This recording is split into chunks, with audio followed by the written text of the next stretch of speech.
Hello guys, I kind of forgot there was the Gamescom going on these days. So yesterday they showed some gameplay about Resident Evil 9, and yeah, I just saw it today.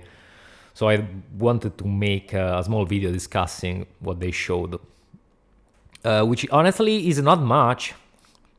They've really shown very little from one location, because from what I understand the game is gonna have multiple locations, multiple interiors, so at least so they only showed one of these interiors, and yeah, like I said, they haven't shown much. It's honestly, it's kind of underwhelming what they have shown, because yeah, we know the protagonist of the game is Alyssa Ashcroft's daughter, and there was a cutscene in the demo where they showed footage of Alyssa also being alive at some point in the game, and supposedly I've heard various people read and heard various people saying that the monster in the demo is Alyssa that's just mutated,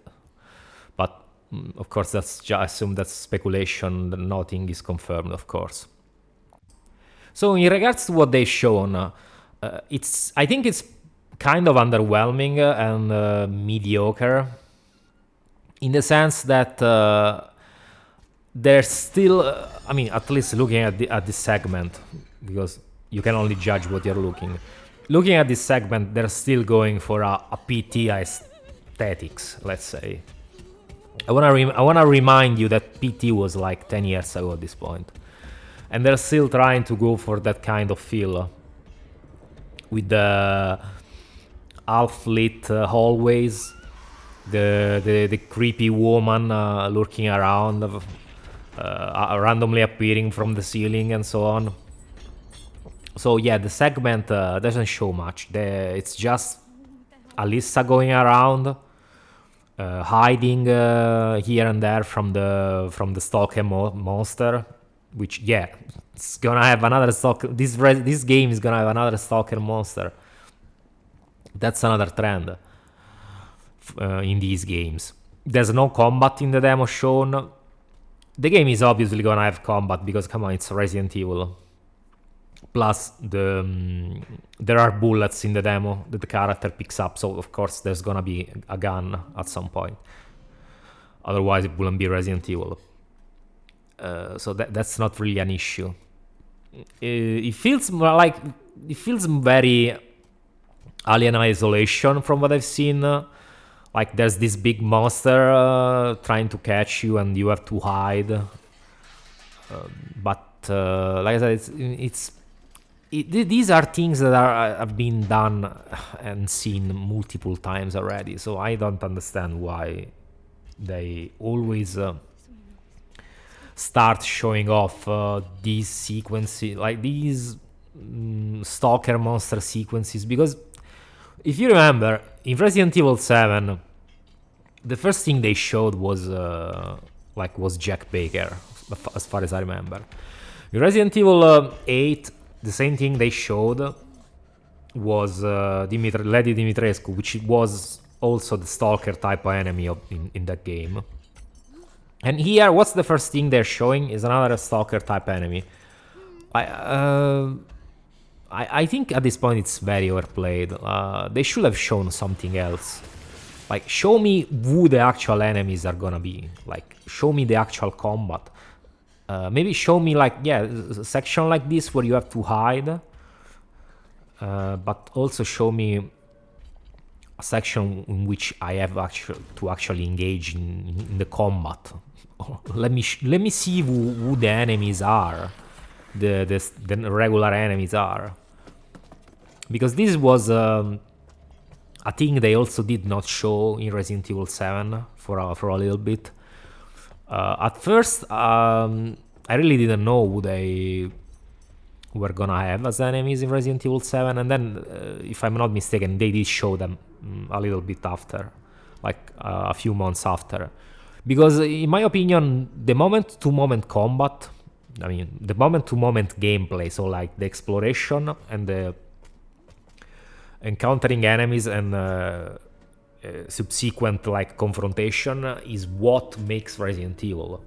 If you just show me like a bit where the characters goes around and there's nothing to do and only to hide, doesn't really tell me much about the gameplay. So this is why I think it's very underwhelming what they have shown. And also, again, with this obsession with stalker enemies, which at this point they are kind of overdone. Like the Resident Evil games have had stalker enemies for a long time, but not every single game needs to have them. Like as far as I remember, I haven't played all the spin-offs, but in the main titles, the only titles that have the stalker type of enemies are 2, 1 remake, and 3. And you can argue 6. There's the Ustanak, I mean, if you want to consider it a stalker type, but yeah. So it's definitely not a characteristic that defines the series. Like, they really don't need to put a stalker enemy in every single fucking game they've made, but they've made 3 original games and 3 games with a stalker type enemy. So I don't know what's the obsession. I guess it looks cool. And the only other interesting tidbit to discuss is that yeah, you can play in first and third person, which is a positive, because honestly, when it comes to Resident Evil, I mostly prefer third-person perspectives. In general, I would say if it's a game that's anything other than a like shooter, like focused on the shooting part, a game that's focused on the shooting part, I prefer the third person. So, like in Resident Evil, I prefer third person. If it's like, of course, an FPS, it's gonna be a first person because the shooting is the main focus. But also, when it comes to if you want make a game that's a little bit more simulation focused, like the various sims, like Deus Ex, first person makes sense as well.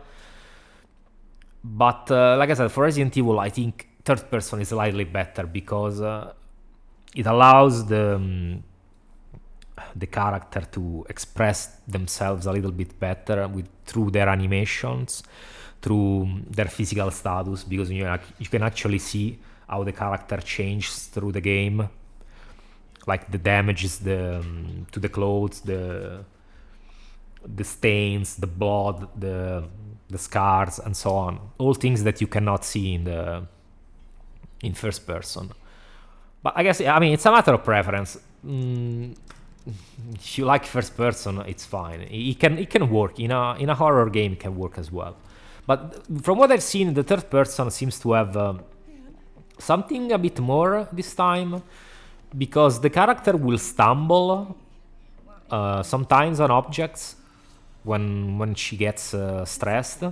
And they said it's a game mechanic. It's not like a scripted thing. This is gonna be a game mechanic. When she gets extremely scared or anxious, she's gonna like move in a more clumsy way, let's say. So we'll see what it does.